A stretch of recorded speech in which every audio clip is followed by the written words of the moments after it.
이것이 복음이다. 보라 양과 염소다. 마태복음 25장 31절부터 34절까지 말씀입니다. 인자가 자기 영광으로 모든 천사와 함께 올 때에 자기 영광의 보좌에 앉으리니 모든 민족을 그 앞에 모으고 각각 구분하기를 목자가 양과 염소를 구분하는 것 같이 하여 양은 그 오른편에 염소는 왼편에 두리라. 그때 임금이 그 오른편에 있는 자들에게 이르시되 내 아버지께 복받을 자들이여 나와 창세로부터 너희를 위하여 예비된 나라를 상속받으라. 아멘. 복음을 설명하겠습니다. 이사야 53장 5절 말씀, 주님이 찔리신 것은 우리의 허물 때문이요 주님이 상하신 것은 우리의 죄악 때문이라. 주님이 징계를 받음으로 우리가 평화를 누리게 되었고 주님이 채찍에 맞음으로 우리가 나음을 얻게 되었습니다.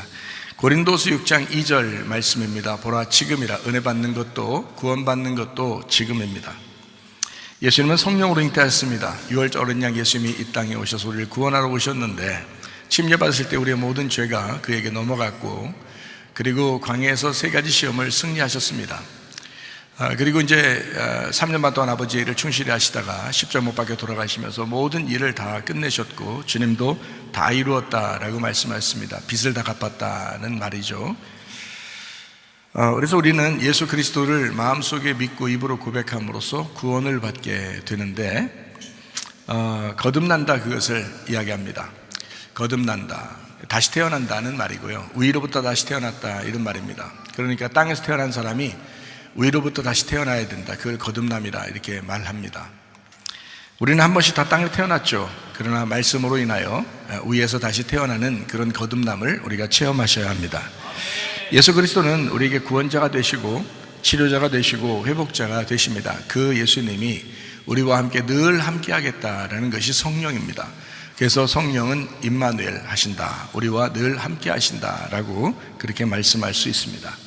사도행전 4장 12절 말씀, 다른 이름으로서는 우리에게 구원받을 만한 이름을 주신 적이 없다라고 되어 있습니다. 갈라디아서 2장 20절 말씀이요, 주님의 믿음으로 살아가야 된다. 내 믿음이면 변함이 있지만 주님의 믿음이면 변함이 없습니다. 베드로전서 1장 9절 말씀, 믿음의 결론은 영혼의 구원을 받는 것이다 라고 되어 있습니다. 누가복음 12장 20절 말씀이요, 어리석은 사람은 영혼의 구원에 대해서 잘 생각을 하지 않는다라고 되어 있습니다. 베드로전서 2장 25절 말씀, 영혼의 목자와 감독자이신 주님에게 우리가 돌아왔다라고 되어 있고요. 베드로전서 4장 10절 말씀에 우리 주님을 목자로 여기는 사람들은 선한 청지기처럼 이렇게 살아가야 된다라고 말씀하고 있습니다. 잠언 3장 7절 말씀, 스스로 지혜롭게 여기지 말지어다. 여호와를 경외하며 악을 떠날지어다. 늘 하나님을 두려워하는 마음으로 예배하는 심령을 우리가 가져야 된다, 이런 말입니다. 고린도전서 10장 12절 말씀, 그래 선줄로 생각하는 자는 넘어질까 조심하라 라고 되어 있죠. 한 걸음이라도 앞으로 나가야 된다, 이게 믿음이다 라는 것입니다. 그게 양이고 그게 믿음이에요. 그러니까 양이라는 단어가 한 걸음이라도 앞으로 나아가는 그런 동물을 양이라고 그렇게 말합니다. 그러니까 우리가 양이 된다는 것은 한 걸음이라도 앞으로 가야지, 예전에 신앙이 나 좋았어 근데 지금은 좀 그렇지만 옛날에는 신앙이 좋았어 하는 것은 염소죠. 양이 아닙니다. 양은 절대적으로 앞으로 나아가는 거예요. 점점 믿음이 더 좋아야 되고 점점 겸손해야 되고 점점 주님께 더 가까이 나아가는 사람들을 양이라고 그렇게 표현하고 있기 때문에 그렇습니다. 성경은 머리, 목, 몸, 다리로 이루어졌습니다. 머리는 하나님의 비밀인 그리스도를 이야기하는데, 하나님의 비밀인 그리스도를 믿고 구원받은 사람들이 목이라고 하는 침례나 세례를 통해서 그리스도의 비밀인 몸된 교회에 참여하게 됩니다. 이렇게 할 때는 목이라는 침례와 세례가 참 중요한데, 왜냐하면 그것은 죽음을 의미하는 거거든요. 죽은 사람들이, 또 죽으려고 하는 사람들이 교회에 포함되는 거지, 죽지도 않고 또 죽으려고 하지도 않는 사람들이 교회에 포함될 수는 없는 겁니다. 그 사람들은 엄연히 예배를 드리려고 같이 앉아있지만 하나님이 보실 때는 양으로 보지 않고 염소로 보고 있기 때문에 그 사람들은 자기가 스스로 내가 회개해야지, 내가 진짜 예수를 받아들여야지, 예수님이 나의 주인 되도록 해야지 라고 그런 결심을 하는 게 굉장히 중요합니다. 똑같이 앉아서 예배 드리는데 뭐하러 염소처럼 살다 가겠어요? 양으로 살다 가야죠. 그러니까 회개한 사람, 회개하려고 하는 사람이 필요하다. 교회는요. 그러려니까 우리가 늘 이제 말씀을 통해서 우리를 자꾸 이제 격려하고 말씀을 이제 증거하는 거죠. 그러니까 이 말씀과 기도로, 그리고 예배와 선교로, 전도와 제자 훈련으로, 또 구약과 신약으로, 율법과 복음으로 이렇게 두 다리가 늘 이렇게 움직여져서 교회가 튼튼해지는 것. 하나님의 말씀으로 특별히 말씀을 들었으면 기도함으로 순종하는 거예요. 그럼 말씀과 기도로 튼튼해지겠죠. 그럼 몸이 건강해지죠. 교회가 튼튼해지죠. 그러니까 우리 교회는 말씀은 계속해서 흘러나오고 말씀은 굉장히 좋습니다. 제가 들어도 좋아요. 어쨌든 좋아요. 그런데 기도하셔야 돼. 말씀을 들었으면 기도하셔야 돼. 제가 사람들 이렇게 조금 이렇게 말 안 듣는 것 같고 이러면 제가 물어봐요. 기도하고 있는가? 그럼 틀림없이 백발백중 기도 안 하고 있습니다. 말씀이 아무리 흘러나와도 기도하지 않는 사람들은 이건 마귀가 틈타는 통로이기 때문에 어쩔 수 없어요. 사람이 처음부터 악한 사람이 있습니까? 처음부터 천국에 갈 만한 그런 사람도 있습니까? 그렇지 않아요. 만들어 나가는 거거든요. 교회에 와서 만들어져 나가는 거예요. 누구나 구원받았죠. 누구나 결핍 있고 누구나 힘들죠.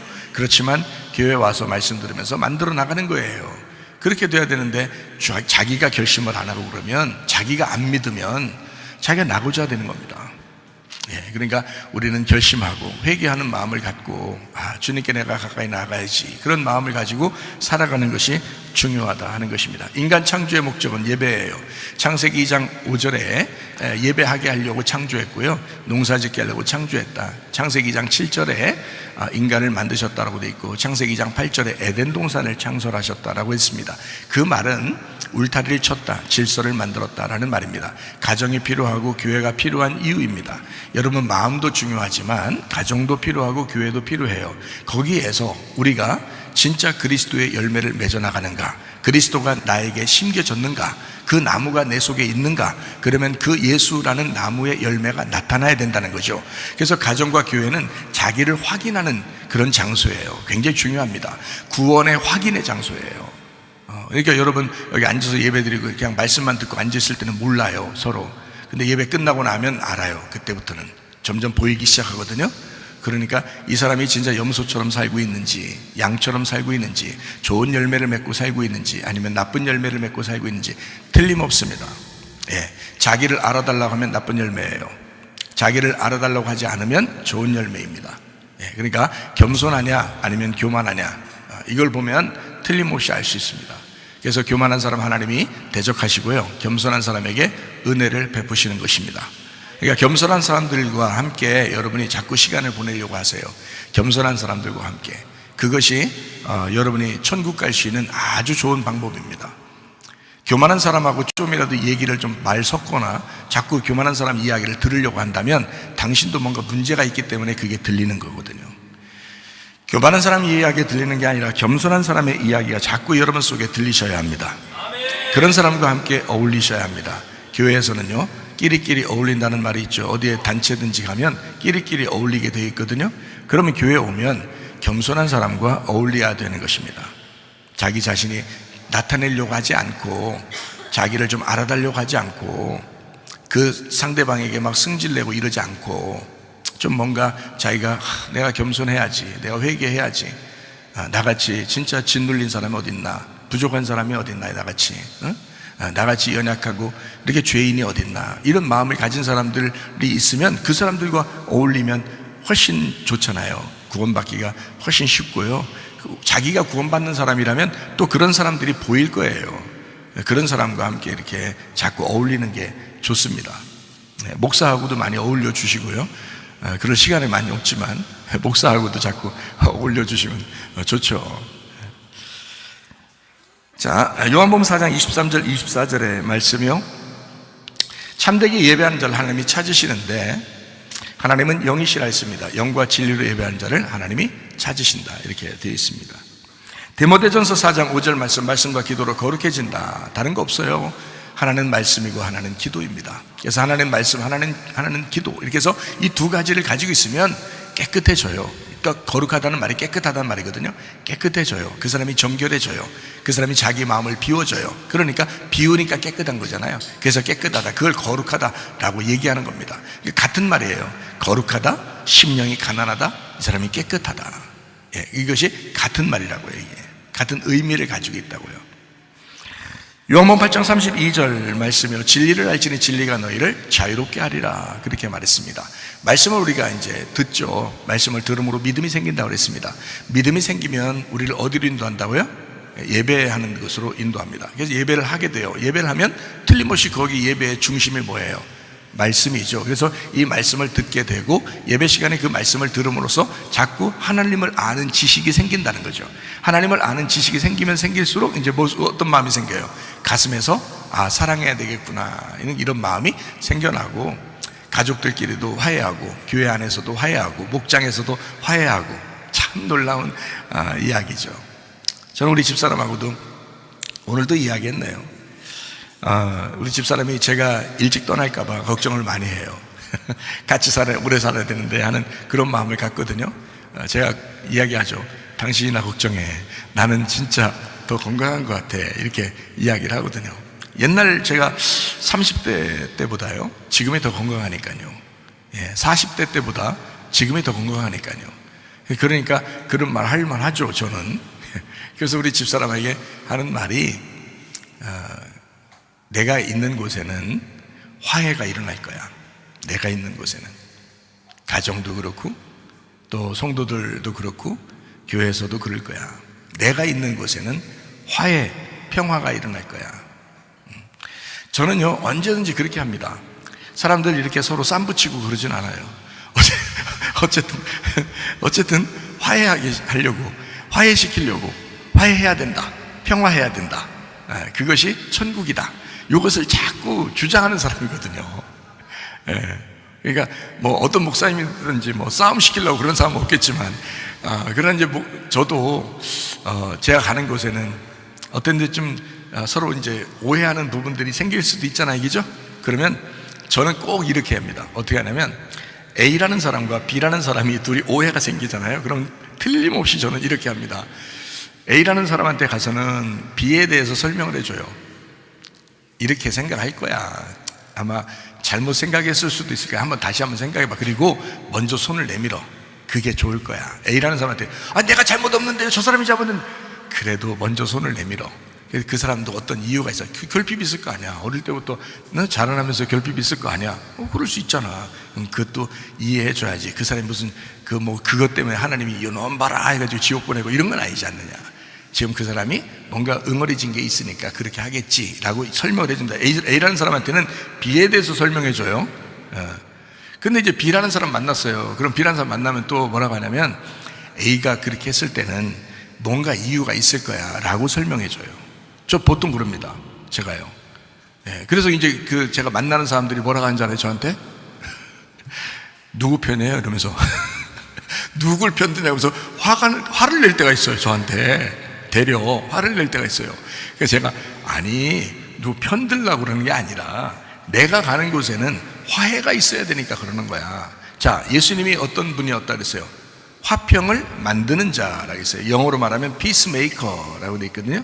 그러면 peacemaker니까 내가 가는 곳에도, 내 속에 그리스도가 있으면 내가 가는 곳에도 평화를 만들어야 될 거 아니야. 그렇죠? 평화를 만들려면 어떻게 해야 돼?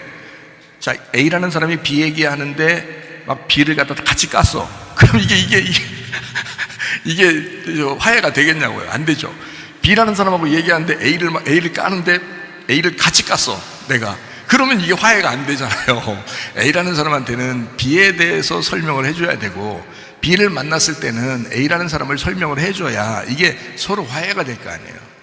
근데 둘 다 잘못한 것 같아. 둘 다 뭐라고 해서 좀 제발 좀 그냥 둘이 싸우든지 어떻게 하든지 그냥 화해해. 어떻게든지. 그렇게 저는 이야기하는 편이거든요. 화해 안 될 사람 한 명도 없어요. 솔직히 말하면. 안 그러세요? 안 그래요? 자, 여러분, 화해 안 될 사람 한 명도 없어요. 평화로다. 평화를 만드는 사람들 되시기를 바랍니다. 여러분이 그리스도의 평화가 여러분 속에 있으면, 그리스도라는 평화가 여러분 속에 있으면, 그리스도가 여러분 속에 있으면 평화를 만드는 자가 돼야 된다. 뭐가 어렵냐? 솔직히 말하면 뭐가 그렇게 어렵냐? 자기 자존심 때문에 좀 어렵지 않느냐? 자기 고집 때문에 어렵지 않느냐? 자기 교만 때문에 어렵지 않느냐? 자기가 좀 저 사람보다 인정받고 싶은 게 있으니까 좀 어렵지 않느냐? 자꾸 자기를 좀 낮추면서 상대방과 함께 이렇게 교제하려고 하고 화해하려고 하고 평화. 며느리한테도 마찬가지야. 시어머니가 며느리한테도 마찬가지고, 며느리가 시어머니한테, 자 봐요, 저를 시어머니가 찾아오잖아요. 그럼 며느리 편 들어줍니다. 제가요. 며느리가 저 찾아오잖아요. 그럼 시어머니 편 들어줍니다. 그럼 둘 다 뭐라 하면 누구 편이라고 그럽니다. 그럴 필요가 없거든요. 서로 화해하고 사랑하고 그러면 되는 거거든요. 저는 그걸 원하는 거지 누구 편을 들려고 얘기하는 게 아니라는 겁니다. 얘기하려면 본인이 직접 얘기하지 뭐. 본인과 본인이 직접 얘기해야 좋은 거죠. 그러니까 하나님 말씀을 잘 알게 되는 그 목적이 뭐냐면요, 사랑하기 위해서입니다. 교회가 사랑하고 가정이 사랑하고 사랑이 있는 곳이면 뭐가 되겠어요? 그곳이 천국 안 가봐도 천국이야. 그렇죠? 근데 미움이 있는 곳이 있다 봐요. 서로 미워하고 화해 안 하고, 거기가 지옥 안 가봐도 알아. 거기가 지옥이야. 그렇죠? 그러니까 하늘나라 올라가고 뭐 심판받아서 거기 천국 가든 지옥 가든 그때 할 땐 그때 문제고, 지금 우리는 천국을 사느냐, 지금 우리가 혹시 지옥을 사는 것은 아닌가 생각을 해보라는 거죠. 예수를 믿고 제가 예수님 마음 안에서 여러분에게 이야기하려고 하다 보니까 이 세상에 천국을 사는 사람도 있고 이 세상에 지옥을 사는 사람도 있더라. 나중에 하늘나라 올라가고 뭐 천국에 올라가고 지옥 가고 이런 거는 내 문제가 아니지만, 그때는 내가 판결할 문제가 아니지만, 지금으로서 보니까, 지금으로서 여러분이 죽을 때까지의 삶에서 천국을 사는 사람도 있고 지옥을 사는 사람도 있더라. 뭐하러 그렇게 후회되는 인생을 살다 가겠느냐. 그래서 우리 교회에서는 늘 지금 영혼의 구원, 영혼의 천국에 대해서 설명을 하고 있는 것입니다. 저는 이렇게 말하는 것을 후회하지 않습니다. 진짜 잘 설명하는 거라고 생각해요. 이게 성경의 가르침이거든요. 네. 그러니까 요한계시록도 요한계시록 미래에 일어날 일이라고 저는 보는 것보다도, 그렇게도 보지만 지금 현재 이 요한계시록이 내 속에 이루어져야 된다, 이렇게 저는 이야기하고 말하는 사람이거든요. 어제 저녁에도 어떤 목사님 저한테 연락이 왔어요.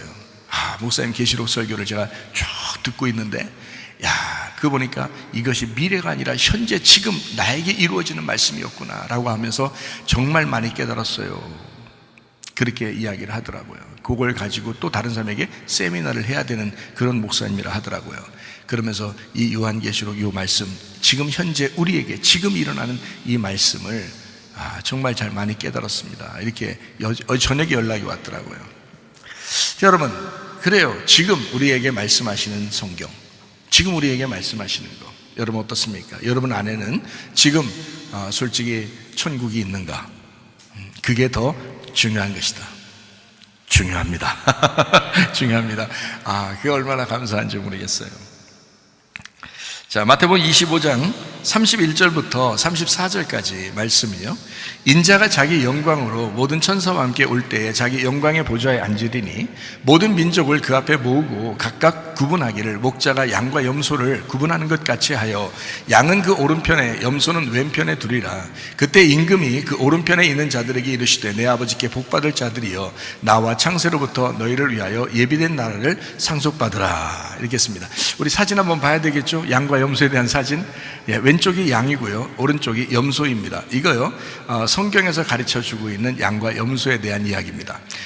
이 땅에서 복슬복슬한 그 털 복실복실한 건 뭐라고요? 옷 만들 때나 이불 만들 때나 이렇게 할 때 털을 사용할 때 털 깎는 양을 이렇게 복실복실한 그 양들만 우리가 많이 봐서 그런 거예요. 실제로 젖짜는 양 있잖아요. 그거는 왼쪽에 있는 양입니다. 그래서 실제로 젖짜는 양을 키우는 목사님을 이제 예전에 한번 본 적이 있어요. 그래서 거기에 가본 적이 있기 때문에 그 양을 제가 기억을 합니다. 저는 염소인 줄 알았어요. 그랬더니 양이라고 그러더라고요. 그래서 참 이 양이 이렇게 생겼구나 하는 걸 그때 처음 직접 눈으로 봤는데요. 실제로도 보니까 이런 양이 있어요. 그리고 이런 염소가 있고요. 그러니까 양과 염소는 솔직히 말하면 똑같이 생겨서 구분하지 못합니다. 그래서 성경에 주님이 심판 때 구분하겠다고 한 겁니다. 주님이 심판 때 구분하겠다. 여러분, 교회 똑같이 다니고 있지만 어떤 사람은 양처럼 살 것이고 어떤 사람은 염소처럼 살 것입니다. 그런데도 교회는 똑같이 다녀요. 그러니까요, 여러분 절대적으로 양처럼 사셔야 합니다. 여러분이 염소처럼 살면 안 됩니다. 구분하지 못하는 것 같아서 사람들이 구분하지 못할 것 같아가지고 여러분이 난 염소처럼 이렇게 살아도 사람들이 나를 볼 때는 양처럼 볼 거야, 구분하지 못할 거야 해도 나중에 심판받으면 얼마나 후회스럽겠습니까? 그렇죠? 여러분, 우리 교회 서로가 감시하는 거거든요. 서로 젊은 사람들은 나이 먹은 사람들을 감시합니다. 나이 먹은 사람들은 또 나이 먹은 사람들끼리 감시하죠. 나이 먹은 사람들이 젊은 사람들을 감시 잘 못하죠. 젊은 사람들은요, 나이 먹은 사람들 믿음이 있는지 없는지, 집사가 집사다운지, 권사가 권사다운지, 장로가 장로다운지, 목사가 목사다운지 이렇게 잘 구분하려고 합니다. 젊은 사람들은요. 그래서 저는요, 젊은 아이가, 젊은 학생이 예를 들어서 집사님에 대해서 집사님 이러시면 됩니까? 라고 말하면 집사가 기분 나쁘면 그 사람 뭔가 결핍이 있는 거죠. 결핍이 있고요. 그 결핍이 사라지질 않는 거예요. 그게 자존심, 고집이라고 하는 거거든요. 여러분, 우리 학생들한테 물어보세요. 저는 목사가 만약에 잘못된 부분이 보인다 그러면 우리 학생들에게도 저한테 얘기하라고 그래요.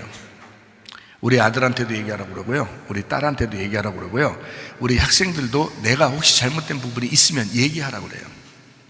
충분히 저는 들을 의향이 있습니다. 저는요. 그게 뭐가 그렇게 듣는 게 뭐가 그렇게 자존심 상하는 일입니까? 감사한 일이죠. 재밌죠. 서로 친해서 얘기할 수 있는 얘기고 얼마나 감사한 일입니까? 그리고 여러분도 저를 보세요. 그리고 저한테 지적할 부분이 있으면 얘기하세요. 근데 그렇게 지적할 부분이 언가 계속 찾아다니면 안 돼요. 그거는 이상한 사람이야. 뭘 찾아다녀, 그런 걸. 근데 얘기할 게 진짜 목사님 이랬으면 좋겠다라고 생각하는 게 있다면 얘기하시면 돼요. 그러면 서로 이제 참조하겠죠. 서로 목사님 이 설교는 이렇게 했으면 좋겠습니다. 그러면 그래요, 이렇게 듣기만 합니다. 그리고 제 나름대로 합니다.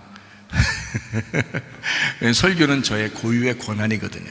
설교자의 고유의 권한, 주님과 교통해야 되는 거, 사람들 얘기 들어서 하는 게 아닙니다. 그러니까 어쨌든 여러분 생각해 보시라고요. 누가 얘기해 준다는 것은 그 자존심 상할 일이 아니라고요. 들으면 어때요? 자존심 별로 없는 사람들은요, 들어도 기분 나쁠 이유가 없어요. 고치려고 하는데 언제든지 얘기해줘. 내가 고치려고 하는 거야. 그러죠. 우리 아들이 저한테 얼마나 지적하는지 알죠? 지적질. 우리 아들이 또 오후에 또 얘기한다고, 또 아들 얘기 하지 말라고 막 이러는데 지적질 엄청. 그래서 여기서 딱 이제 그만해. 네가 나한테 이렇게 얘기했으니까 내가 딱 2번만 얘기할게 그랬거든요. 근데 엄청 얘기를 해요. 그래도 그게 만약에 내가 속에서 막 분노가 일어나고 이놈의 자식 막 이렇게 하면요, 그러면 이제 내가 아직 이게 뭔가 문제가 있는 거예요. 나도 그렇잖아요. 그런데 들을 줄 알죠. 그래? 그런 생각이 있을 수 있겠다. 그래, 그럴 수도 있겠네. 아빠 생각은 또 이래. 또 이럴 생각, 이것도 한번 들어봐. 이 자식아. 딱 듣는단 말이에요. 같이 들어주는 거. 뭐 그렇게 자존심이 상하냐고요. 생각해보라고. 우리 교회에서 설교 들으면서 죽어라 그러면 아멘 그러죠. 자존심 상하지 마세요. 안 돼요, 그거는. 이건 말이 되냐고, 이게. 아이고, 어리석습니다. 그냥 다 들을 줄 알아야 돼요. 그럼 들으면 어때? 그리고 집사니까, 장로니까, 젊은 놈들은 니네는 나한테 이거 아니라고. 그거 아니라고. 만약에 우리 교회 학생이 장로님에 대해서 뭔가 지적을 딱 했다 그러면 장로님이 겸손하게 탁 무릎 꿇고 하나님 앞에 기도할 줄 알아야 되는 거예요. 그게 장로야. 그게. 그렇잖아요. 그게 진짜 장로 아니에요? 그게 진짜 집사 아니에요? 집사가 뭐 하는 건데? 일하는 사람을 집사라 그래요. 섬기는 노예를 말하는 겁니다. 주님의 종이라고 그래요. 주님의 노예.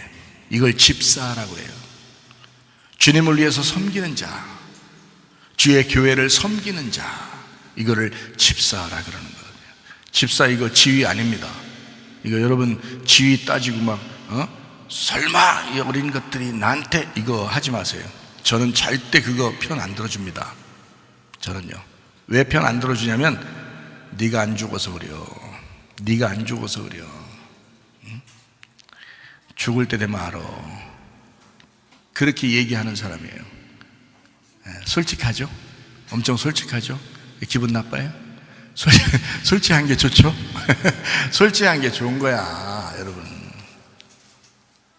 그래서 어떨 때 보면 학생 편 들어준다고 막 그럴 때 있어요. 학생들이요, 저한테 잘못하면 엄청 혼납니다. 엄청. 여러분 그렇게 혼나면 여기 안 앉아 있어.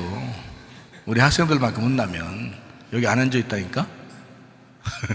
그걸 아셔야지. 왜 학생들한테는 안 한다? 학생들도 혼내요. 청년들도 혼내요. 신혼부부들도 혼냅니다. 잘못하면. 나이 먹었다고 그렇게 하지 마세요. 똑같아. 목사 마음으로, 아버지 마음으로 해주는 거예요. 이 얘기도 아버지 마음으로 얘기해 주는 거예요. 이거 교만하지 말고 겸손하셔요. 염소처럼 살지 말고 양처럼 사셔요. 염소가 양이 되는 게 그게 구원받는 길이에요. 염소가 양이 되는 거예요. 그러니까 여기 양하고 염소의 사진을 이렇게 보니까 비슷하잖아요. 이게 이 부분이요, 양하고 염소가 우리 속에 들어있어요. 우리 속에. 그러니까 염소가 점점 많아지면은 염소 행위를 하는 거고요, 양이 많아지면은 양 행위를 하는 겁니다. 사람이요. 그러니까 여러분 속에서 염소가 죽고 양으로 살아야 된다 하는 것은 내가 죽고 예수로 살아야 된다는 말입니다. 이 말이.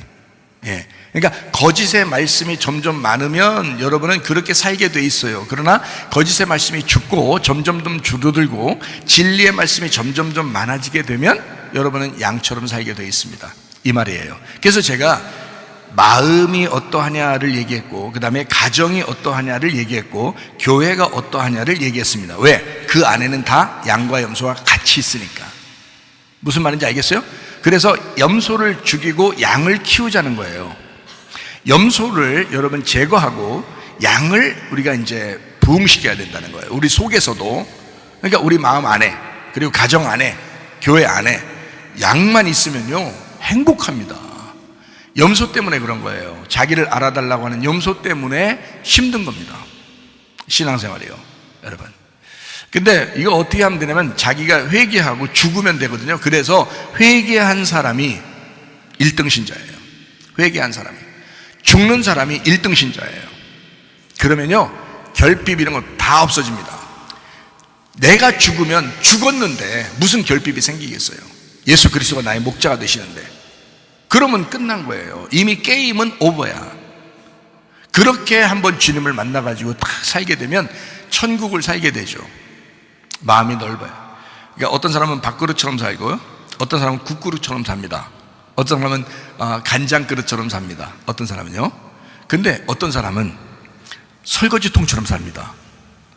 그러면 밥그릇, 국그릇, 숟가락, 젓가락, 간장그릇 다 들어가요, 이 안에. 그러면 넓으니까 편하단 말이에요. 다 담을 수 있단 말이지. 근데 밥그릇은 국그릇을 못 담어. 국그릇은 다른 걸 못 담아. 간장그릇은 자기가 그릇이 간장그릇이니까 다른 밥그릇이나 국그릇을 여기 간장그릇 안에다 담을 수 있겠냐고. 안 된다고. 자기 마음이 설거지통이 되면요 온갖 잡된 음식 쓰레기 같은 것도 다 묻어있는 모든 그릇을 다 담을 수 있어요. 설거지통이면. 응? 설거지통 같은 그런 이렇게 자신물통이라고 그러죠. 이런 자신물통처럼 다 마음을 넓히면요 그러면 되는 거야. 여러분 이거 마음을 두드리세요. 마음을 두드려서 자기가 죽으면서 이게 넓어지는 거거든요. 자기가 죽으면서 넓어지는 거예요. 그러니까 죽다 살아나야 되는 거야. 실제로는 죽다 살아나야 돼. 그래야 여러분이 좋아져요. 마음도 넓어지고. 그렇습니다. 자, 시편 23편 1절 말씀이요, 여호와는 나의 목자시니 내게 부족함이 없으리로다 라고 되어 있습니다. 그 부족한 것은 결핍하다, 하세르라고 하는 결핍하다, 부족하다, 모자라다, 감소하다. 그 결핍 3, 4대 내려오는 그 운명의 열매, 이 나무들, 이 결핍의 열매는 뭘로 나타나냐면 여러분 속에 자존심, 고집, 교만, 짜증, 승질나는 거, 원망, 미련함, 음란, 거짓, 욕심, 열등감, 비교의식 이런 것들로 나타나기 시작합니다. 그게 결핍이고 그게 부족한 거예요. 부모로부터 그게 충분히 배달받지 못하면 이것이 속에서 나타나기 시작하는 거예요. 그러면 다른 사람이 조금만 자존심 건드려도 기분이 확 나빠집니다. 눈물 펑펑 쏟아지고요, 갑자기. 그러면서 내가 이렇게 당하고만 살아, 내가 마음이 이렇게 여려서 이렇게 당하고서, 그게 아니라 결핍이 있어서 그런 거예요. 결핍이 있어서 이게 금방 팍팍 느껴져서 그런 거거든요. 그게 결핍 때문에 그렇습니다. 그것이 없으리로다. 자, 이런 것들이 없으리로다 할 때는 그 자존심이 없어졌어, 이런 말이에요. 그런 고집과 교만이 없어졌어. 옛날엔 그랬는데 이런 욕심과 음란과 거짓이 없어졌어. 없으리로다. 자, 이런 열등감이나 비교의식이 없어졌어. 이제 승질나지도 않아, 별로.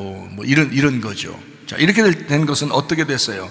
여호와가 나의 목자가 되시니까 이것이 사라졌어, 이런 말이죠.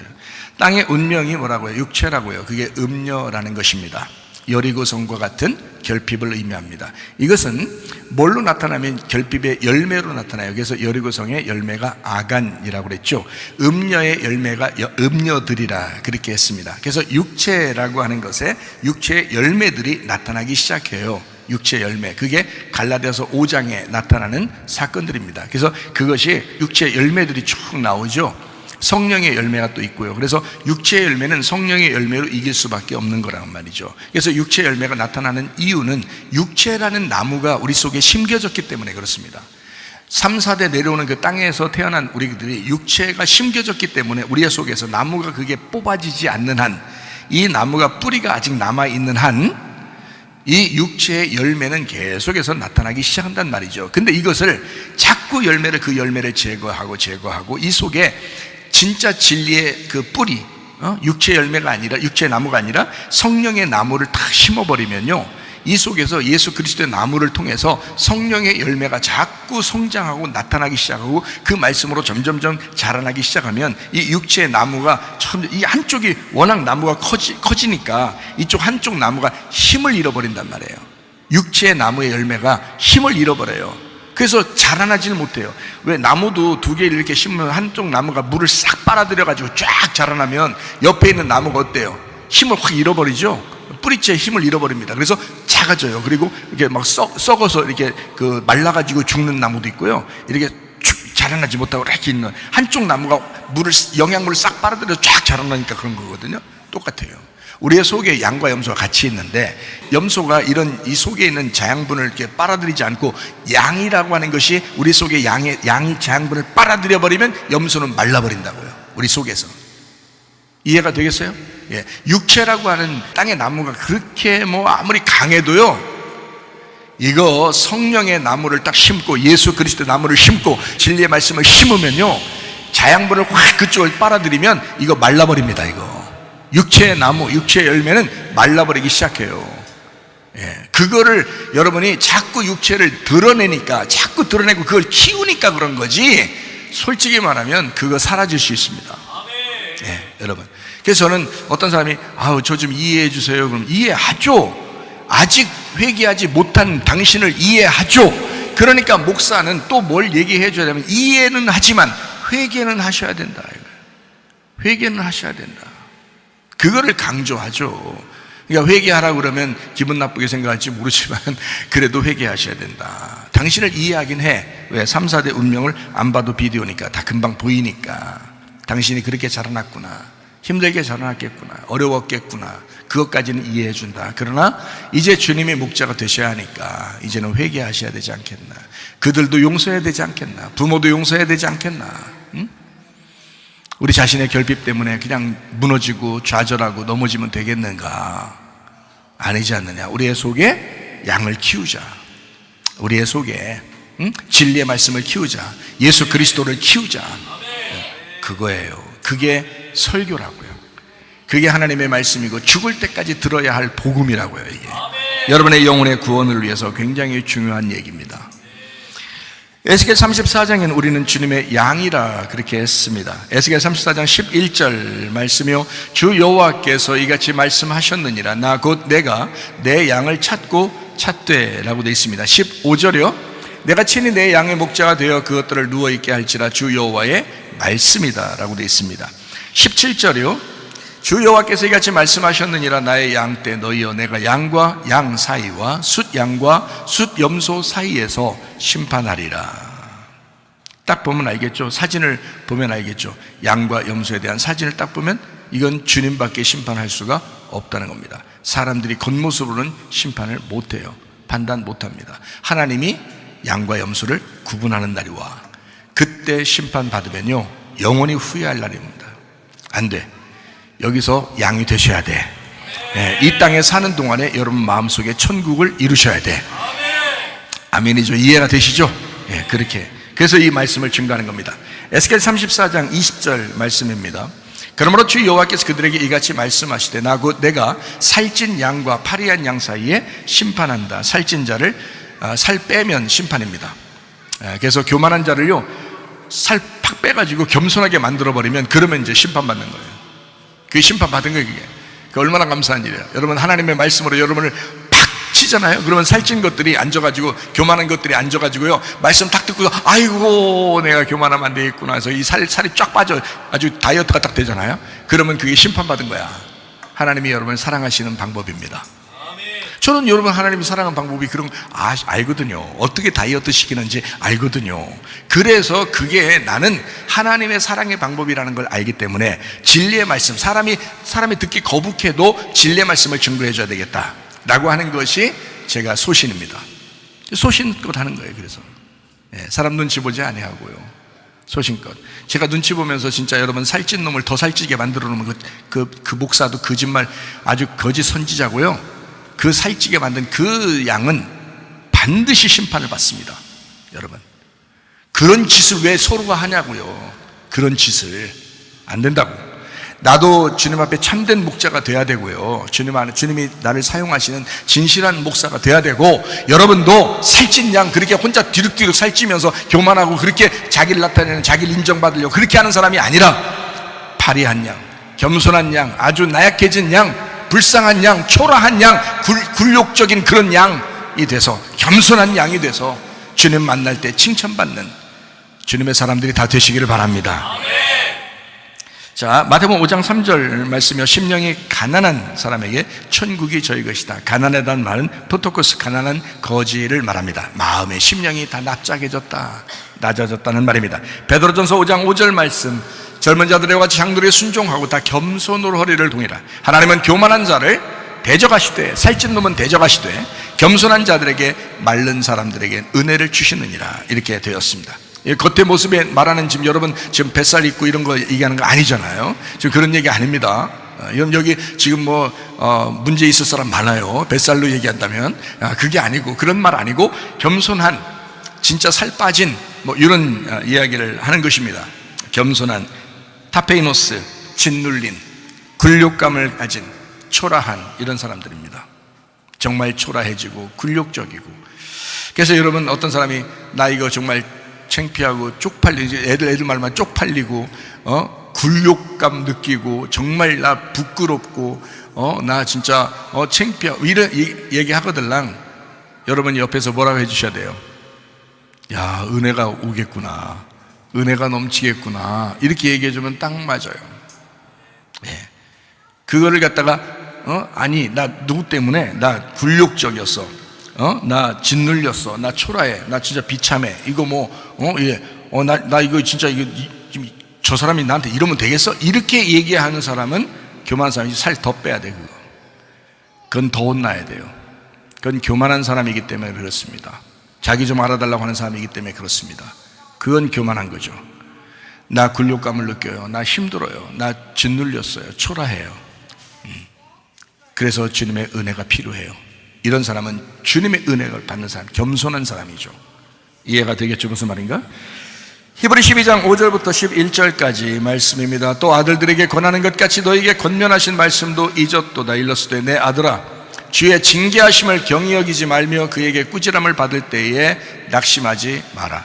주께서 그 사랑하시는 자를 징계하시고 그가 받아들이시는 아들마다 채찍질 하심이라 하였으니 너희가 참음은 징계를 받기 위함이라 하나님이 아들과 같이 너희를 대우하시나니 어찌 아버지가 징계하지 않는 아들이 있으리요.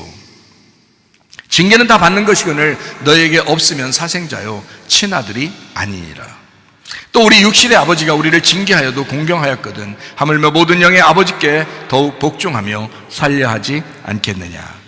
그들은 잠시 자기의 뜻대로 우리를 징계하였거니와 오직 하나님은 우리의 유익을 위하여 그의 거룩하심에 참여하게 하시느니라. 무릇 징계가 당시에는 즐거워 보이지 않고 슬퍼 보이나 후에 그로 말미암아 연단한 자들은 의와 평강의 열매를 맺느니라. 이렇게 되어 있습니다. 여러분 어때요? 성경에 말하는 히브리서 12장의 말씀에 보니까 징계는 하나님의 아들들에게 필요한 것이다. 하나님의 아들이기 때문에 징계하는 것이다. 여러분 우리 교회 나오신 분들은 저는 하나님의 그 종으로서 여러분에게 하나님의 양들에게 그 하나님께서 사랑하시는 양들이다라고 인정하고 여러분에게 말씀을 하는 거거든요. 그러니까 때로는 징계하는 것처럼 보일 수도 있을지 모릅니다. 그렇지만 우리가 이런 징계가 하나님의 아들들에게 하나님의 자녀들에게 오는 것이다 라고 하는 것을 우리가 깨닫게 된다면 목사님이 나를 사랑하시는구나, 우리 주님께서 나를 이 말씀을 통해서 사랑하시는구나 라는 것을 깨닫게 될 것입니다. 욥기서 1장 6절 말씀입니다. 하루는 하나님의 아들들이 와서 여호와 앞에 섰고 사탄도 그들 가운데 왔다. 욥의 고난은 하나님의 계획이었습니다. 욥은 자기가 스스로 생각할 때 그렇게 잘못했다고 생각하지 않았는데 하나님께서 이 욥을 이렇게 심란하게 만들었습니다. 이 사탄을 보내가지고 심란하게 만들었어요. 근데 그걸 통해서 하나님은 반드시 어때요? 하나님은 아버지는 아들을 징계할 때 반드시 유익을 주려고 한다 그랬죠. 그러니까 욥에게도 반드시 유익함이 와야 된단 말입니다. 그래서 욥기서 42장에 보면 2배를 축복했다라는 말이 나오죠. 욥을 2배로 축복했다. 이런 2배의 축복이 있다면 적어도 이런 고난은 견딜 수 있어야 된다는 겁니다. 저도 고난을 당하고 힘들었었는데 근데 하나님께서 내게 축복을 내려준 걸 보니까 2배의 축복이 돼서 너무 감사했단 말이에요. 그러니까 이런 고난이 고난같이 여겨지지 않더라는 거예요. 지나고 보니까. 마찬가지예요, 여러분. 하나님은 여러분을 고난에 집어넣을 수도 있습니다. 하나님의 계획에 의하여. 그렇지만 그 고난을 통해서 반드시 더 좋은 축복을, 유익하게 해주는 축복을 반드시 나중에 준다는 겁니다. 그것을 우리 하나님의 마음이다라고 여러분이 인정하면 여러분이 은혜 가운데 있는 것입니다. 그래서 하나님이 실제로 그런 분이니까, 나는 그런 하나님을 경험했으니까 그렇게 소개할 수밖에 없다는 거죠. 저는 그런 하나님을 경험했고 실제로 말씀을 통해서도 그걸 깨닫고 있는 중입니다. 욥의 고난은 하나님의 계획된 것이었습니다. 그래서 하나님은 나중에 욥에게 복을 내려주었다. 여러분에게도 어떤 고난이 여러분에게 올 수 있습니다. 하나님의 자녀이니까 여러분 자신들의 부분들을 이렇게 깎아내기 위해서 고난이 필요합니다. 그리고 하나님은 그 2배의 축복을 주시려고 계획하신다. 이것을 여러분, 이건 하나님의 모습이다. 깨닫길 바랍니다. 요나서 1장 17절 말씀입니다. 여호와께서 이미 큰 물고기를 예비하사 요나를 삼키게 하셨으므로 요나가 밤낮 3일을 물고기 뱃속에 있으니라. 요나가 큰 물고기 뱃속에 밤낮 3일을 있었다. 여러분 어때요? 완전히 이건 죽음입니다. 물고기 뱃속에 들어갔는데 어떻게 3일 동안 아침과 저녁을 온전하게 3일 동안 그 안에 있었겠어요? 이건 하나님의 계획이었습니다. 생각해보세요. 요나는 예수 그리스도의 무덤에 대해, 예수 그리스도가 죽으시고 무덤에 들어가서 3일 동안 낮과 밤을 3일 동안 있어야 된다는 것을 그대로 몸소 체험하게 한 사람이, 그 사람이 요나라는 사람이에요. 예수님을 체험한 겁니다. 그게 물고기 뱃속에서 무덤 속에서 3일을 있었던 거예요. 그 죽음입니다. 3일. 그리고 나서 이제 다시 부활해서 나오게 되죠. 이 요나가. 그걸 경험한 사람이 요나인데요. 요나가 이틀 만에 내보내게 해달라고 막 하나님 앞에 기도하고 막 해도 안 돼요.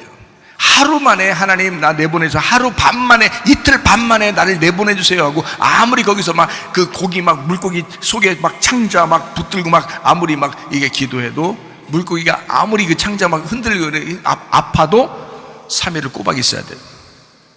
이틀 반 만에도 안 돼요. 이틀 동안에도 안 돼요. 하루만 해도 안 돼요. 이거는 3일이 딱 돼야 그래야 나오게 돼 있는 거예요. 물고기가 아무리 배가 아파도요 참아야 돼. 자기도 3일 만에 토해내야 되는 거예요. 이거는 그 기간이라고 하는 것입니다. 기간. 하나님은 한 번 정하시면요 어떤 사람과 사람에게 하나님이 그 고난을 정하시면 그 기간을 반드시 주십니다. 그 기간 안에 있는 사람도 있고 저같이 그 기간을 벗어난 사람도 있고요.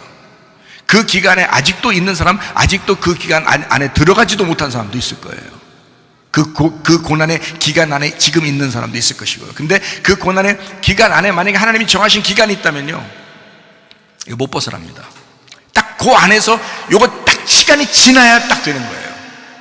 시간이 안 지나면 아직 그 안에 있기 때문에 안 돼요. 그게 성경의 이제 가르침들인데요. 제가 한번 설명을 몇 가지만 더 해보도록 하겠습니다. 창세기 12장 1절부터 4절까지 말씀입니다. 여호와께서 아브라함에게 이르시되 너는 너의 고향과 친척과 아비 집을 떠나 내가 네게 보여줄 땅으로 가라. 내가 너로 큰 민족을 이루고 네게 복을 주어 내 이름을 창대하게 하리니 너는 복이 될지라. 너를 축복하는 자에게 내가 복을 내리고 너를 저주하는 자에게 내가 저주하리니 땅의 모든 족속이 너로 말미암아 복을 얻을 것이라 하신지라. 이에 아브라함이 여호와의 말씀을 따라갔고 롯도 그와 함께 갔으며 아브라함이 하란을 떠날 때 75세였더라. 자, 그 당시 시족사회에 아브라함을 불러낸 것은 완전 죽음을 예고한 것입니다. 시족사회니까 함께 움직여야 되거든요. 근데 하나님이 그걸 불러냈어요. 그리고 아브라함은 말씀을 따라 나왔습니다. 말씀을 따라 시족사회에서 죽음을 각오한 겁니다. 죽으려고 나온 거예요. 잘 생각해 보세요. 시족사회니까 거기는 무조건 나가면 죽어요. 그 식구들하고 같이 있어야 됩니다. 식구들, 친척들하고. 근데 여기서 빠져나왔다? 말씀을 따라서? 말씀이 만약에 이 사람을 갖다가 살려주면 다행인데 안 살려주면 이건 죽은 거예요. 나오자마자. 그렇죠? 그래서 분리되면 안 되거든요. 같이 움직입니다. 이사 갈 때도 같이 움직여요. 근데 이 아브라함이 혼자 딱 따라 나와요. 말씀을 따라왔다. 그래서 우리의 믿음의 조상, 전 인류 아브라함의 이후의 사람 중에 예수를 믿는 사람들의 믿음의 조상이 된 사람이 아브라함입니다. 참 놀랍죠. 네. 그걸 견뎌낸 거예요. 그 고난을 견뎌낸 거예요. 자, 창세기 15장 12절부터 17절까지 말씀입니다. 해질 때 아브라함에게 깊은 잠이 임하고 큰 흑암과 두려움이 그에게 임하였더니 여호와께서 아브라함에게 이르시되 너는 반드시 알아라. 네 자손이 이방에서 객이 되어 그들을 섬기겠고 그들은 400년 동안 네 자손을 괴롭히리니 그들이 섬기는 나라를 내가 징벌할지며 그 후에 네 자손이 큰 재물을 이끌고 나오리라. 너는 장수하다가 평안히 조상에게로 돌아가 장사될 것이요 네 자손은 4대 만에 이 땅으로 돌아오리니 이는 아모리 족속의 죄악이 아직 가득 차지 아니함이니라 하시더니 해가 져서 어두울 때에 연기나는 화로가 보이며 타는 횃불이 쪼갠 고기 사이로 지나더라. 이렇게 되어 있습니다. 자손이 400년을 이집트에 살 것이다 라고 하나님이 약속한 겁니다. 사람들이 얘기한 게 아니고 아브라함이 얘기한 게 아닙니다. 하나님이 약속한 거예요. 400년은 꼬박 애굽에 있어야 돼. 그리고 거기가 니네 집이 아니야. 반드시 나와야 돼. 예. 그리고 4대 만에 다시 돌아오게 된다. 그리고 쪼갠 고기 사이로 심판하게 된다. 쪼갠 고기 사이로 너와 내가 약속을 하자. 이 쪼갠 고기, 다시 말하면 내 아들이 죽을 거야. 그 사이에 그 중간으로 너와 내가 언약을 맺자. 그리고 그 사이를 지나가자. 이것이거든요. 하나님의 언약, 그 하나님의 계획 속에 아브라함을 고난으로 집어넣습니다. 그리고 그 가족, 그 자손들이 400년을 고통받도록 그렇게 만들어놔요. 물론 애굽에서 잘 살 때가 있었습니다. 그럼에도 불구하고 하나님은 그 기간을 정해놓은 거예요. 이거 사람이 정한 게 아니라 하나님이 정하셨어요. 그리고 이스라엘 백성들 끌어낼 때는 가나안 땅이라고 하는 곳에 너희들이 지금 출발했던 이 가나안 땅에는 야곱 때 출발했잖아요. 야곱이 살아있을 때 출발했습니다. 요셉이 먼저 가 있었고요. 애굽에 하나님이 다 준비해 놓은 겁니다. 먹고 살 수 있도록 다 준비해 놓은 거예요.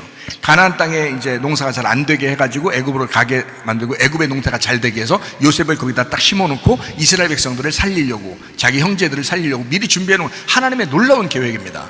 자, 가나안 땅에 이제 있었던 이 족속 중에서 중심이 아모리 족속이거든요. 이 아모리 족속이라는 사람들이 이 이스라엘 백성들이 딱 빠져나가니까 여기 이 사람들이 어둠이 된 거야. 어둠.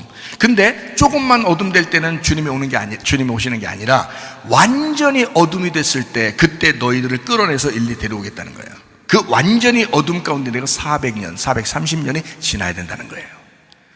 그리고 난 다음에 그 완전한 어둠 속에 너희를 빛으로 이곳에 이끌겠다는 겁니다. 이게 하나님의 계획이었어요. 그러니까 예수 그리스도가 우리의 빛이죠. 하나님이 우리의 빛이죠. 그 하나님을 받은 여러분도 빛이셔야 한다 이 말이에요.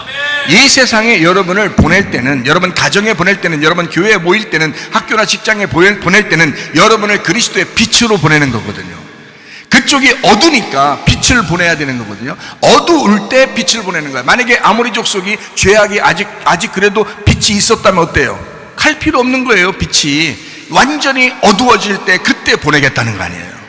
여러분, 이 세상이 점점 어두워지고 있습니다. 여러분과 저는 빛으로 준비하셔야 합니다. 네. 빛의 준비, 이스라엘 백성, 하나님의 백성들, 우리들 빛으로 준비하는 사람들, 이게 준비하는 기간을 이스라엘 400년을 두었습니다. 4대 만에 하나님의 계획에 의해서 고통을 그 400년을 받은 거죠. 자, 그런가 하면 창세기 5장 32절에 노아가 500세 때 셈과 함과 야벳을 낳았고요. 창세기 7장 11절에 노아 600세에 이제 홍수가 시작이 됩니다. 그 사이에 이제 배를 짓는 거죠. 창세기 7장 17절에 홍수가 40일 동안 내렸다. 비가요. 창세기 9장 28절에 노아가 홍수 끝나고 난 다음에 350년을 살았다. 그리고 이제 하나님의 품에 이제 가게 됩니다. 자, 이 기간 동안 모세는 여전히 하나님과 동행해야 되거든요. 그 기간, 여러분 같으면 얼마나 동행하고 있습니까? 한 70년도, 80년도 제대로 못 살아가지고 동행도 제대로 못하는데 노아는 이 수백 년을 하나님과 동행하며 살았다. 그 기간이 우리에게 주어진다면, 이 땅에 살아가야 할 고난의 기간으로 우리에게 주어진다면 그걸 견딜 수 있을까요, 여러분이? 이거는 하나님의 능력이 임하지 않고는 쉽지 않습니다. 그래서 우리는 하나님의 능력을 받으려고 기도하는 거고요, 하나님의 능력 가운데 살으려고 말씀을 받으려고 하는 것입니다. 여러분의 힘으로 안 되니까, 여러분의 힘으로, 누가 자기 힘으로 되겠어요? 하나님이 함께 하셔야 되거든요. 자, 그런가 하면 창세기 12장 4절에 아브라함이 75세에 말씀을 따라 나왔습니다. 그리고 25년이 지나서 창세기 21장 5절 말씀에 아브라함이 100세 때 이삭을 낳게 됩니다. 이삭 준다고 약속을 했지만 75세에 나와서 100세가 될 때까지는 아들이 안 생기는 거예요. 사라를 통해서 이삭이 나와야 되는데 그게 안 나오는 거예요. 25년이 걸렸습니다. 이삭 하나 나오려면. 창세기 31장 39절부터 41절에는 야곱은 라반의 집에서 20년 동안 고난을 받았다라고 되어 있고요, 그리고 배신을 당했습니다. 야곱이라는 사람은요, 39절부터 40절 그리고 41절 이렇게 말씀을 하고 있는 거거든요. 야곱은 라반의 집에서 20년 동안 고난받았습니다. 그리고 배신을 당했어요. 이건 고난이에요. 집 떠나면 개고생, 이 말입니다.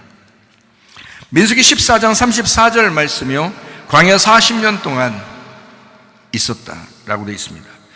신명기 2장 14절 말씀이요, 가데스 바네아에서 2년 그리고 광야 38년을 있는 겁니다. 그래서 합해서 40년 광야 생활이다 라고 얘기하는 거거든요. 40년 지나지 않고서는 가나안 땅에 이루어지지 않습니다.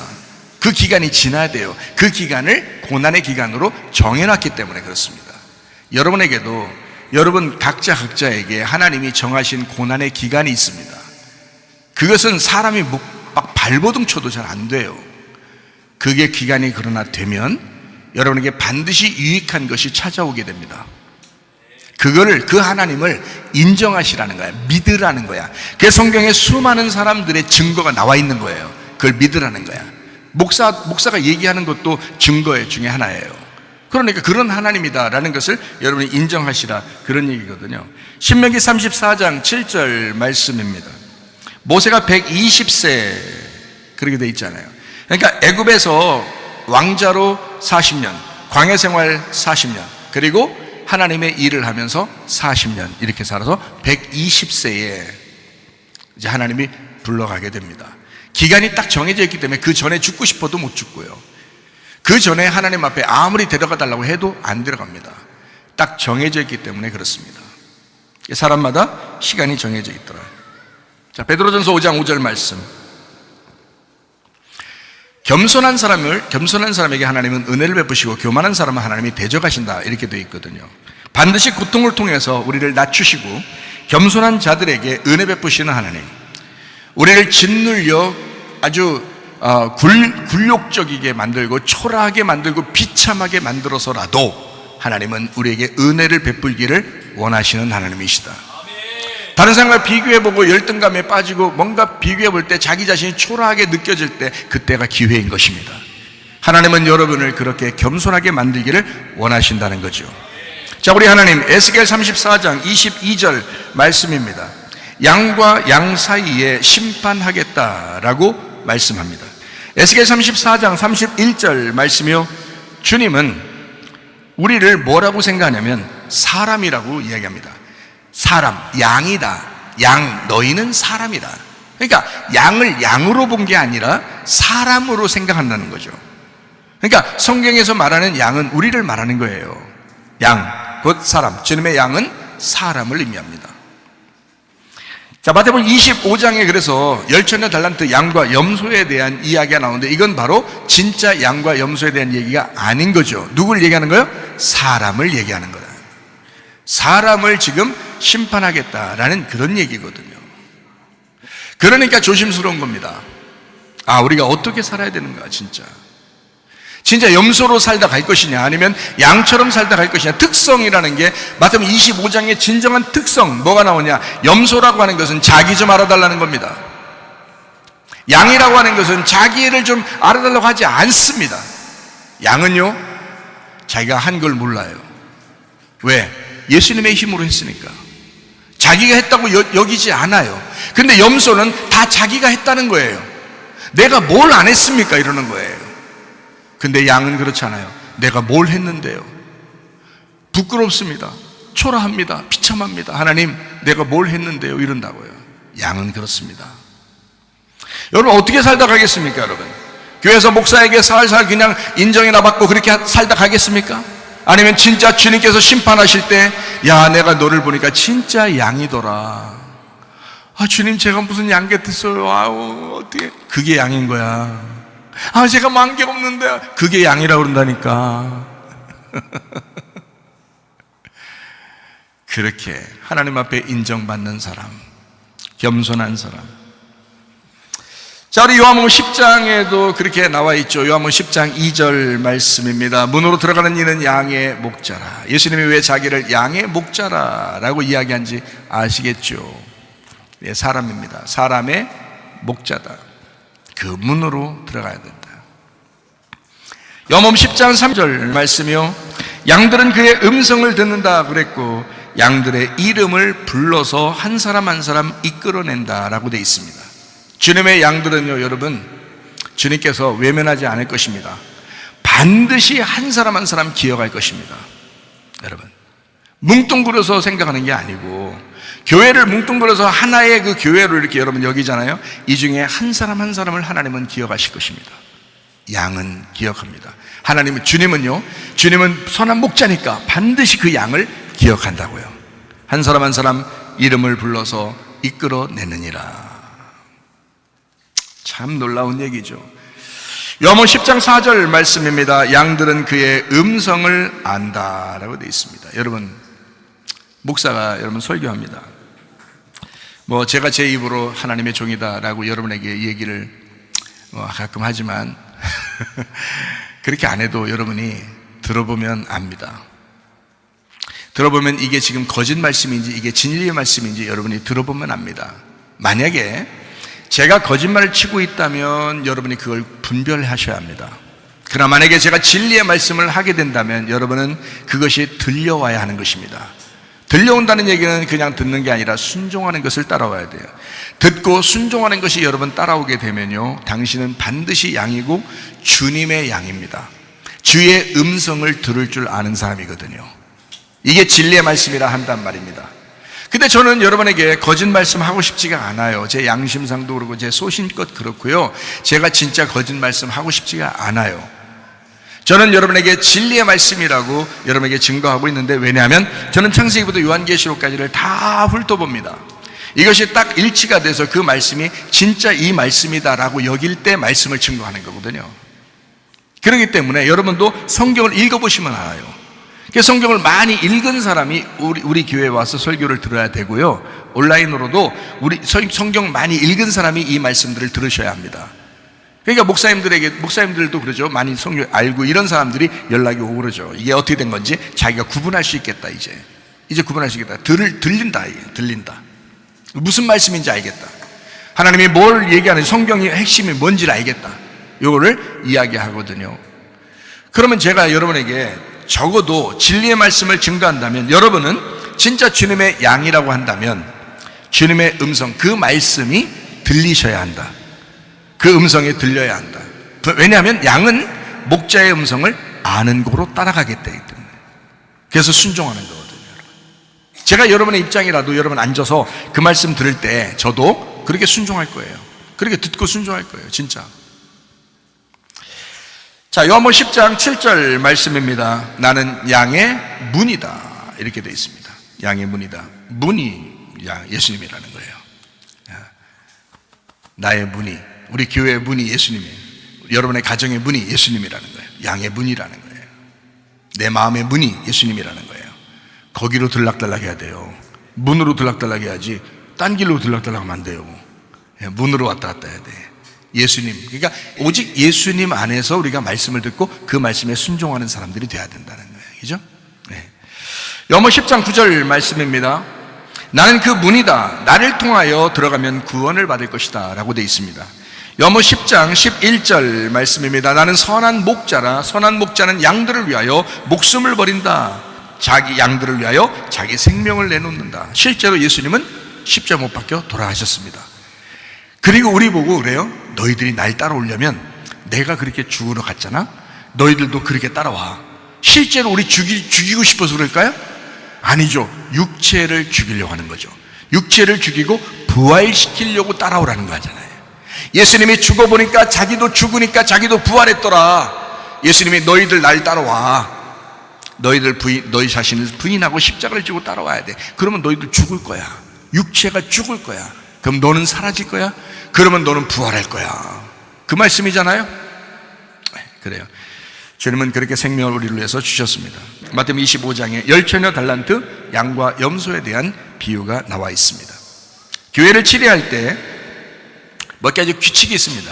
마태복음 13장에 알곡과 가라지가 있습니다. 알곡과 가라지가 있으면 가라지를 알곡과 그대로 둡니다.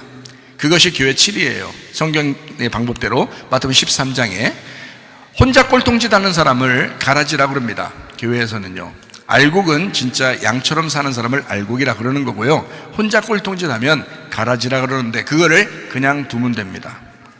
그냥 두면, 주님 오실 때까지, 심판 때까지 그냥 두면 되는 거예요. 그러나 레위기 14장에 나와 있는 집에 나는 문둥병이 있습니다. 이 집에 나는 문둥병은 똑같은 상황인데 이 가라지가 가라지 역할을 하는 게 아니라 문둥병 역할을 하게 된다 그러면 그 벽돌은 반드시 빼야 되는 겁니다. 왜냐하면 진짜 괜찮은 벽돌도, 진짜 괜찮은 양도 다칠 수가 있기 때문에, 그 사람도 영향을 받을 수 있기 때문에 그런 겁니다. 그래서 여기 집에 대한 문둥병에는 어떻게 되냐면 레위기 14장에 나와 있는 것은요, 벽돌을 빼고 그 사람을 빼버리는 겁니다. 그리고 옆에 조금이라도 전화 받은 사람이라든지 이런 사람 있잖아요. 그런 사람은 다 긁어내야 됩니다. 마음을 긁어내줘야 돼요. 싹 고쳐줘야 되는 겁니다. 그리고 다른 벽돌, 새 벽돌로 채워내야 되는 겁니다. 그 자리를. 그게 규칙이에요. 자, 두 가지 규칙이 있죠. 하나는 가라지 같은 사람이 있다. 혼자 꼴통짓하는, 혼자 예배 시간 자고, 혼자 예배 시간에 문자하고, 혼자 예배 시간에 핸드폰 보고, 혼자 털털털털하고, 혼자 괜히 그냥 말씀도 안 듣고 눈 감고. 여러분 진짜 피곤하면 졸리거든요. 저는 다 그 용서합니다. 근데 일부러 눈 감고 있는 사람이 있어요. 그런 사람은요, 마귀 들어가서 그렇습니다. 그러니까 졸려서 진짜 피곤해가지고 졸린 사람이 있거든요. 막 진짜 막 깨야 되는 일이라 하면서 이렇게 주먹을 이렇게 막 치면서 그렇게 막 깨려고 하는, 근데도 안 돼요. 막 너무 졸려가지고 막 어제 하루 종일 이렇게 사람들이 와가지고 그렇게 대접하느라고 힘들어서 이렇게 쭉 쉬는데 오늘 얼마나 피곤하겠어. 앉아서 그래도 시타도 쫙 뭐요, 여름에는 에어컨도 쫙. 그래서 교회에서 앉아 가만히 있다 보니까 뭔가 그냥 시원하고, 겨울에는 따뜻하고, 이렇게 딱 앉으니까 눈이 살짝 졸려 죽겠어. 막 잠에 확, 운전하다가도 졸리면 뭐 이렇게 되는데 생각해보세요. 얼마나 졸리겠어요. 그런 사람은 괜찮아요. 주무시는 거예요. 우리 아버지 집에 온 거니까 아버지 집이다 하고 자는 거니까 그건 괜찮다고요. 근데요, 그냥 안 졸린데, 안 졸려, 계속 뭐 설교가 들리면 시끄럽게 막 설교 들리니까 안 졸린데 눈 감고 있어. 목사 얼굴 쳐다보기 싫어서. 이거는 가라지입니다. 이게요, 가라지인데 딱 구분하면 압니다. 가라지, 핸드폰 보고 앉아있고, 옆에 사람하고 얘기하고, 애들 돌아다니는 거 쳐다보고 있고, 그리고 혼자 그냥 혼자 꼴통짓 하는 거야. 막 혼자 투덜투덜하고 기분 나빠하고 그냥 혼자. 그런 사람은 다른 사람이 영향이 하나도 없어. 그냥 혼자 그러는 거야. 가라지입니다. 근데 문둥병자가 있습니다. 이 사람은 반드시 예배 끝나고 난 다음에 전화를 합니다. 월요일날 전화하고 화요일날도 전화하고, 이상하게 안 친했던 사람인데도 괜히 전화하고 싶어져. 그래서 전화해가지고요, 내가 진짜 목사님 때문에 참 실망이야. 내가 어떤 집사님 때문에 진짜 실망이야. 막 이런다. 이건 문둥병 걸린 겁니다. 이건 문둥병. 그 얘기를 듣는 사람이 옆에서 이제 곰팡이가 슬어가는 거예요. 자기도 자기 속에서 곰팡이가 슬어가요. 그런 얘기 한 2주만 들어보세요. 사람이 달라져요. 사람이 곰팡이 슬어가지고 완전 달라져 버립니다. 설교 안 들려. 그다음부터 희한하죠. 이게 마귀가 그렇게 역사하거든요. 그래서 그런 문둥병을 해서 전화 오면, 아니 나를 그렇게 봤단 말이야? 나한테 왜 전화했어? 집사님 보니까 예배 시간에 별로 이렇게 설교 말 잘 안 듣는 것 같은데 어떻게 나한테 왜 전화했어? 참 이상해. 저희가 뭐야? 이렇게 하면 그 사람이 조심하죠. 그 사람한테. 야, 이거 진짜 양이었구나. 이거 염소가 아니었구나. 자기는 염소인 줄 알고 전화했는데 이거 양이었구나. 딱 이렇게 하죠. 그렇죠? 장로님 아시겠죠? 무슨 말인가? 그래가지고 이게 그 전화하는 사람은 문둥병 걸린 거예요. 그럴 때는 레위기 14장이 적용되는 것입니다. 그럴 때는요, 그 문둥병자를 딱 뽑아내는 겁니다. 뽑아내고 옆에 긁어주고 회개시키고 계속 말씀으로 증거하고, 그렇게 하고서 다른 벽들로 채워 넣으면 됩니다. 그게 성경의 규칙이에요. 성경대로. 자, 우리 교회에 있는 사람들은요, 말씀 듣고요, 그냥 회개하시면 됩니다. 회개하시면, 무조건 회개하셔. 무조건 죽어라, 그 말이거든요. 그러면 끝나. 아주 간단해요. 자, 말씀을 정리합니다. 전도서 10장 2절 말씀입니다. 지혜자의 마음은 오른쪽에 있고 우매자의 마음은 왼쪽에 있느니라. 자, 양은 어디에 있다고요? 오른편에 있고 염소는 왼편에 있느니라. 지금 이게 바뀌어서 써놨네요. 근데 왜 바뀌어서 놨냐면, 바뀌어서 그림을, 사진을 놨냐면, 이게 양과 염소 이렇게 하다 보니까 양을 먼저 얘기하려고 양과 염소 이렇게 한 거예요. 그러니까 여러분이 이렇게 돌아보세요. 돌아보면 오른쪽이 양입니다. 왼쪽이 염소고요. 양은 오른편에 있고요, 염소는 왼편에 있는 거예요. 자, 전도서 10장 2절에는 뭐라고요? 현명한 사람은 현명한 사람, 지혜로운 사람, 총명한 사람입니다. 말씀을 깨닫는 사람, 이 사람은 오른편에 있다. 야민, 이게 강한, 오른쪽, 남쪽을 얘기합니다. 야만에서 왔어요. 바르다, 확고하다, 오른손을 사용한다. 여기에서 왔습니다. 그래서 오른편에 어리석은 사람은 캐실, 이게 미련한 바보를 얘기합니다. 미련한 바보. 이 사람은요, 왼편에 있다. 세몰, 이게 어두운, 포장해 놓은 왼쪽, 북쪽을 얘기합니다. 그러니까 어둠을 찾아가는 사람이에요. 어두운 사람, 이게요. 그런 사람에게는, 이런 미련한 사람에게는 뭐가 비추어져야 돼요? 빛이 비추어져야 되는 거예요. 빨리 빛이 비추어져야 되는 거예요. 그래서 미련한 사람, 왼쪽에 있는 미련한 사람이 오른쪽에 있는 현명한 사람으로 되는 것이 구원이란 말이죠. 왼편에 있는 염소가 오른편으로 올라올 때 그게 구원이라는 것입니다. 그러니까 여러분, 염소처럼 살지 말고 양처럼 살으셔야 됩니다. 구원받은 사람들은 보라, 양과 염소다. 어느 편에 있을 것인가? 여러분은 어느 선에서 살다가 갈 것인가? 염소의 부분이 여러분 속에도 있고 양의 부분이 여러분 속에도 있다. 하나님은 여러분을 양으로 만들길 원하신다. 그러니까 염소의 부분이 제거돼야 되겠다. 그리고 양의 부분으로 살다 가야 되겠다. 자, 우리의 결핍 때문에 이것들이 다 무너져버린다. 이 땅에 살면서 땅의 운명이 계속해서 우리를 끌고 내려가려고 계속 쫓아다닌다. 이럴 때 이것을 해결할 수 있는 방법이 뭐라고요? 이런 결핍과 이런 육체적인 것이, 육체의 열매가 해결될 수 있는 방법이 뭐라고요? 여호와가 나의 목자가 되시면 다 해결된다. 예수 그리스도가 여러분의 목자, 선한 목자가 돼서 천국에 이를 때까지 주님과 동행하다가 주님 만나시기를 바랍니다.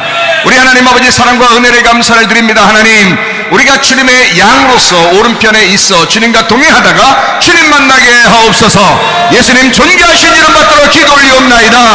아멘. 주님 감사합니다. 우리 하나님 아버지 함께 하시고 사랑하심을 감사합니다. 우리 하나님